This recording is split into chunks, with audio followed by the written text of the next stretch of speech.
कंस वध करके भगवान ने कारागृह से अपनी मैया देवकी को मुक्त किया। नाना उग्रसेन को भगवान ने मथुरा का राजा बनाया और स्वयं भगवान सांदीपनी गुरुकुल पढ़ने के लिए आ गए आपके पड़ोस में। कहाँ? अवंतिका। सांदीपनी गुरुकुल ठाकुर जी पढ़ने। ये भगवान का गुरुकुल भी यही है और भगवान की ससुराल भी है। उज्जैन भगवान की ससुराल भी है। भगवान का एक ब्याह उज्जैन में भी हुआ। कल हम विस्तार से सुनाएंगे ठाकुर जी का किन से ब्याह हुआ, कैसे, बड़ी अच्छी कथा है। तो उज्जैन के जो लोग हैं एक प्रकार से उनके जीजा जी लगते हैं हमारे ठाकुर जी। महाकाल की नगरी के लोग। देखो महादेव और ठाकुर जी का प्रेम अटूट है। कई लोग शैव और वैष्णव होकर के फिर आपस में विरोधाभास कर लेते हैं, ये बहुत बड़ा दुर्भाग्य है। महादेव और ठाकुर जी इतने इतने प्रेमी। एक प्रसंग सुन रहा था मैं कि एक बार महादेव अपनी योग निद्रा में बैठे थे, तो योग निद्रा में बैठे बैठे महादेव को शंख चक्र गदा पद्मधारी श्रीमन नारायण गरुड़ पर बैठ करके कैलाश की ओर आ रहे हैं, ऐसा दर्शन हो रहा था स्वप्न में। और ठीक उसी दिन वैकुंठ में बैठे हुए शंख चक्र गदा पद्मधारी लक्ष्मीपति श्रीमन नारायण भगवान को उनकी योग निद्रा में महादेव नंदी पर विराजमान होकर के त्रिशूल हाथ में लेकर के नीलकंठ गंगा प्रवाहित हो रही हैं, वे वैकुंठ की ओर आ रहे हैं। उनको ऐसा स्वप्न दिख रहा था। स्वप्न देख करके दोनों इतने व्याकुल हो गए कि नेत्र खोल करके जब देखा, ठाकुर जी ने जब महादेव को सामने नहीं पाया, महादेव ने जब ठाकुर जी को सामने नहीं पाया, तो दोनों दौड़े। महादेव तो दौड़े वैकुंठ की ओर और ठाकुर जी दौड़े कैलाश की ओर। और तभी बीच मार्ग में दोनों का मिलन हुआ। और जैसे एक दूसरे को देखा, प्रेमाश्रु से इतना इतना इतना अभिसिंचित कर दिया एक दूसरे को, कंठ से दूर ही नहीं हुए बहुत देर तक, कंठ से लग गए एक दूसरे के।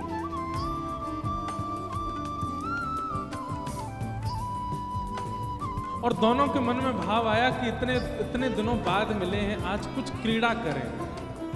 और तभी मानसरोवर, कैलाश मानसरोवर, उस मानसरोवर में नारायण भगवान और महादेव दोनों प्रविष्ट हो गए और दोनों जल क्रीड़ा करने लगे आपस में, एक दूसरे के संग किलोल कर रहे हैं। क्या, मेरे को तो छवि देख करके ही रोंगटे खड़े हो रहे, कितना आनंद कर रहे होंगे।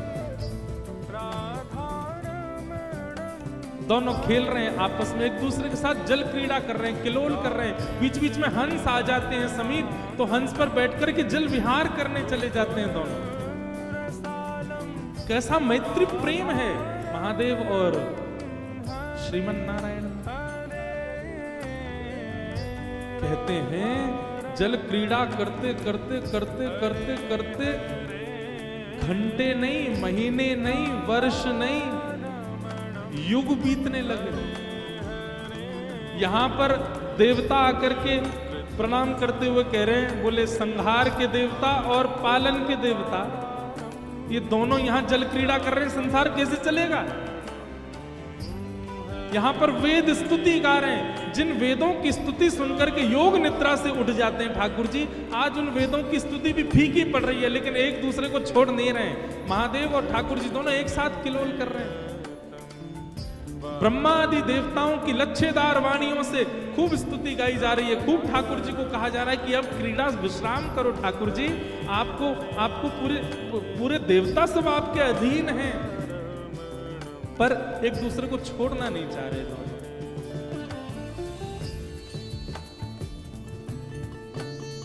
सूर्य चंद्र सब विचलित होने लगे। क्यों? इनकी आज्ञा से पूरी सृष्टि चलती है और ये दोनों यहां किलोल कर रहे हैं।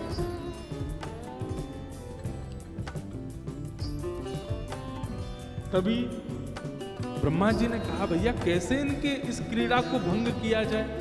अच्छा एक बात और, क्रीड़ा इतने तन्मयता में दोनों कर रहे हैं मानसरोवर में कि क्रीड़ा को विश्राम कराने के लिए जो आ रहा है वो भी भयभीत है कि कहीं मेरी वजह से क्रीड़ा टूट गई और इन दोनों ने कोप भर के मुझे देख लिया तो मेरे तो प्राण निकल जाएंगे। तो इसलिए भय के कारण भी कोई ज्यादा हस्तक्षेप नहीं डाल रहा है। लेकिन यहां युग व्यतिक्रम बिगड़ने लगा, सृष्टि बिगड़ने लगी। क्या करें, दोनों की क्रीड़ा कैसे विश्राम हो? तब सप्त चिरंजीवी आए और उन सप्त चिरंजीवियों में श्री हनुमंत लाल जी सामने थे और सब देवताओं से कहा कि सब लोग बैठ जाओ और बैठ करके मेरे साथ कीर्तन करो। और राम नाम की ध्वनि कहना प्रारंभ किया, राम नाम की ध्वनि गाना प्रारंभ किया, क्योंकि राम महादेव को अति प्रिय हैं। और राम का मतलब प्रभु श्री राम तो है ही, परंतु राम का अर्थ होता है रमन्ति योगिनोस्मिन् इति रामः। जो योगियों के हृदय में रमण करता है उसको राम कहते हैं। तो महादेव तो राम सुनकर के राम का चिंतन करते हैं, पर स्वयं राम सुनकर के योगियों का चिंतन करते हैं, अपने वैष्णवों का चिंतन करते हैं, भक्तों का चिंतन करते हैं, सबरी का चिंतन करते हैं, जटायु का चिंतन करते हैं, हनुमान का चिंतन करते हैं। और जैसे ही हनुमान जी महाराज ने राम राम राम का अद्भुत नाद कीर्तन प्रारंभ किया, मृदंग इंद्र बजा रहे हैं, ब्रह्मा जी कांसा बजा रहे हैं, सरस्वती वीणा बजा रही हैं और श्री हनुमंत लाल जी राम नाम की ध्वनि करने लगे। ध्वनि करते करते करते करते स्थिति हुई, 33 कोटि देवता ऊर्ध्वबाहु होकर के नृत्य करने लगे। चारों तरफ के पर्वत श्रृंखला हिमालय भी नृत्य करने लगी, आकाश नृत्य करने लगा, पाताल नृत्य करने लगा। जब सब राममय हो गए तब महादेव के कानों में जब वह राम ध्वनि गई, एक क्षण के लिए महादेव के नेत्र बंद हो गए। प्रभु श्री राम की वह मोहनी मूरत, वह सांवरी सूरत, वह अत्यंत कोमल रूप उनको चिंतन में आने लगा और क्रीड़ा करते करते महादेव शांत हो गए। और उसी समय राम नाम जब स्वयं नारायण के कानों में पड़ा, जो स्वयं राम ही है, उनको अपने भक्तों का चिंतन होने लगा। सबरी की याद आई, हनुमान जी का चिंतन हुआ, भरतलाल जी का स्मरण हुआ। ये सारे स्मृति होते होते दोनों की क्रीड़ा जैसे विश्राम हुई, विश्राम होते सब देवताओं ने हनुमान जी को प्रणाम किया, बोले जय हो हनुमंत लाल जी, कृपा आपकी, जो आपकी वजह से ये क्रीड़ा विश्राम हुई, नहीं तो ये क्रीड़ा करते रहते और पूरी पृथ्वी डामाडोल होकर के रसातल में चली जाती।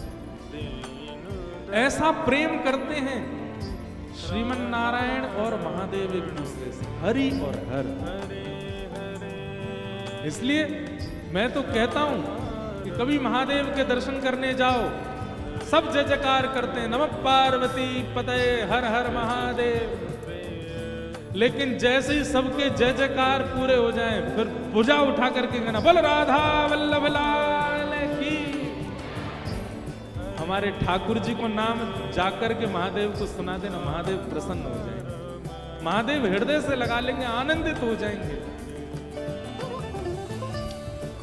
महादेव को सुख मिलता है ठाकुर जी के नाम। तो ऐसी महाकाल की भूमि उसको प्रणाम करते हैं। ठाकुर जी के दो संबंध हैं महाकाल के लोग, उज्जैन के लोगों से। गुरु शिष्य का भाव भी है, एक प्रकार से उज्जैन के सब लोग भगवान के गुरुपुत्र गुरुपुत्री हैं, तो एक प्रकार से बहन भाई का संबंध भी है। और एक नाते से उज्जैन अवंतिका के सब लोग ठाकुर जी के साली साले भी, ठाकुर जी सबके जीजा जी। तो ये अद्भुत भाव भगवान पढ़ने के लिए सांदीपनी गुरुकुल आए, लौट करके मथुरा आए, जरासंध ने चढ़ाई की, भगवान रण छोड़ करके द्वारिका चले गए। बोलो द्वारिकाधीश की। बलराम